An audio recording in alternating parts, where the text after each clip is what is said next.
Miguel Ángel Buonarroti, a quien conocemos como Miguel Ángel, vivió de 1475 a 1564. Se formó en Florencia y trabajó durante toda su vida entre esa ciudad y en Roma, donde trabajó para los papas.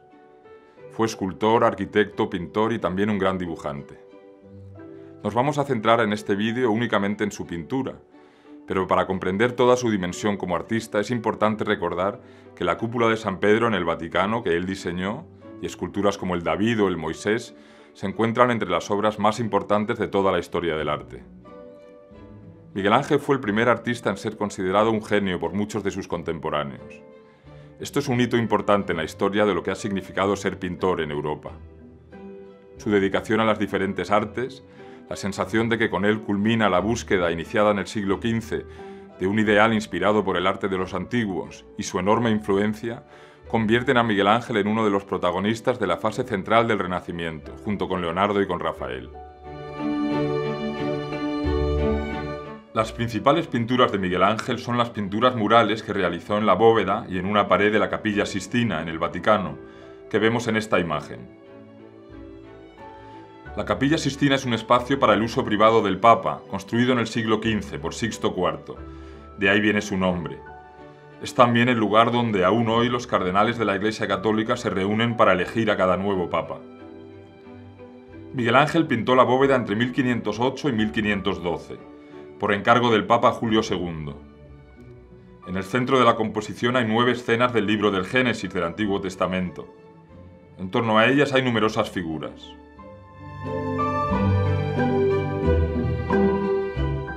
Aquí vemos una de las escenas principales. Muestra la creación de Adán, el primer hombre. Dios aparece rodeado de otras figuras. Adán está solo. Entre ellos vemos que el espacio está casi vacío. Las dos figuras parecen dioses o héroes de la antigüedad. Se inspiran en las esculturas antiguas que se conocían entonces, como esta, el Laoconte, que se encontró en Roma en 1506 y que se guardaba en el Vaticano. El arte antiguo había usado el cuerpo humano, con frecuencia desnudo, como el elemento central de su vocabulario. La expresividad y la grandeza de esta y de otras esculturas similares y su ideal de belleza guiaron el arte de Miguel Ángel.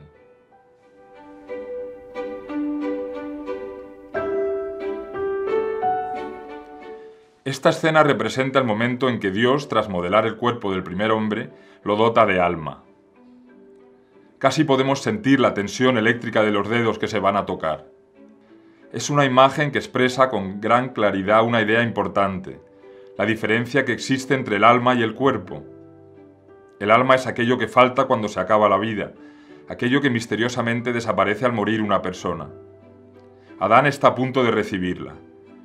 Podemos anticipar aquí que en cuanto el dedo de Dios le toque, todo su cuerpo se activará. Mirar el cuerpo de Adán en este detalle. Es muy característico de cómo pinta Miguel Ángel. Los contornos están muy marcados. Y el modelado, el uso de la luz y la sombra para crear volumen, es muy enfático, se nota mucho. Por estas dos razones, las figuras de Miguel Ángel parecen muy escultóricas. Él mismo en una ocasión escribió lo siguiente: la pintura es mejor mientras más se acerque a un relieve. Esta preferencia suya se aprecia en esta imagen.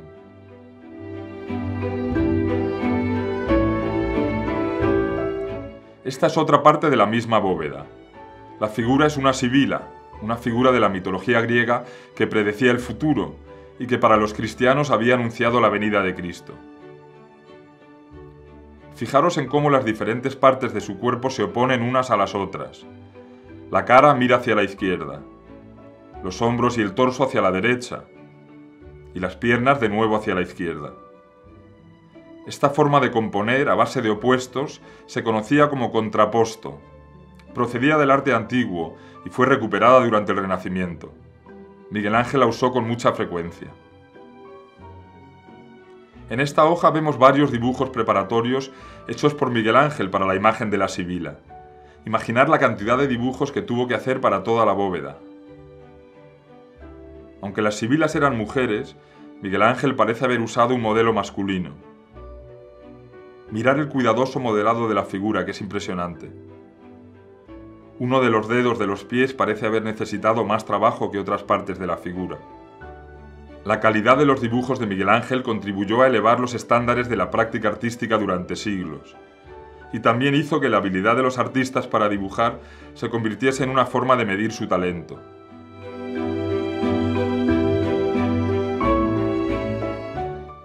En 1534, Miguel Ángel recibió el encargo de pintar la pared del altar mayor de la misma Capilla Sixtina, con una escena del juicio final.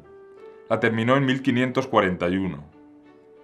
En los más de 20 años que separan esta obra de la bóveda, habían cambiado tanto el ambiente religioso en Roma como la propia mentalidad y religiosidad del pintor. Esta escena parece más fatalista que las anteriores y expresa la preocupación del artista por la muerte y la redención que caracterizan el último periodo de su vida. La figura principal de la escena es Cristo resucitado, que muestra en sus manos y en sus pies las señales de la crucifixión.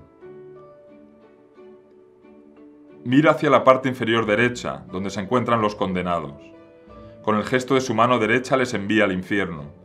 Con su otra mano llama a los bendecidos hacia el cielo. En torno suyo hay profetas y santos que parecen intimidados por su presencia. Junto a él está la Virgen María, que mira hacia el lado de quienes salen de sus tumbas y se elevan hacia el cielo. Parece tener miedo de mirar hacia el otro lado, en cuya parte inferior están los que van al infierno. Entre ellos vemos a Caronte, a quien vimos en un cuadro de Patinir. Expulsa a un grupo de condenados de su barca con su remo. Debajo de Jesús, a su izquierda, vemos a San Bartolomé. Según las fuentes cristianas, fue despellejado por predicar la palabra de Cristo. En una mano sujeta su propia piel. El rostro tiene los rasgos de Miguel Ángel. La vida y su juicio por parte de Cristo se presentan aquí como una epopeya. El ánimo de la escena es grave, incluso aterrador. Las figuras impresionan por su gran presencia física y también psicológica. Esta combinación de grandiosidad y de psicología atormentada, de poderío físico y angustia vital, es sobrecogedora y es muy característica de Miguel Ángel. Los contemporáneos la llamaban terribilità. Por último, unas palabras sobre la técnica de la pintura al fresco utilizada por Miguel Ángel en la Capilla Sixtina. Esta era la técnica más habitual en la pintura mural. Consiste en diluir los pigmentos en agua y en aplicar esta mezcla directamente sobre una capa de estuco húmedo en la pared. Tras absorberse los colores y secarse la pared, la pintura quedaba integrada en ella. Cada día se aplicaba estuco solo a un espacio limitado, para que no se secase antes de pintarse. Los límites de las secciones de yeso aplicadas y pintadas cada día se pueden ver aún en la superficie de las pinturas murales.